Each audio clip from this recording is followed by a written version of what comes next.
Nang binaril po nilang si Brian, mga 6, higit kumulang ng alas 6, nabaril po yung kapatid ko. Nalaman ko pong 7 o'clock dinala sa ospital at 7 o'clock din sila nag-conduct ng operation po. 6:25 po, baril na po ang kapatid ko.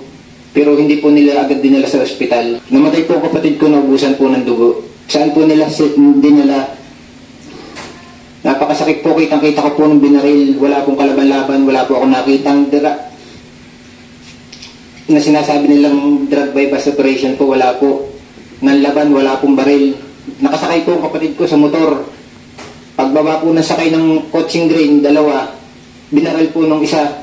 Wala pong kalaban-laban. Ilang meters? Mga ito lang po, tsaka yung...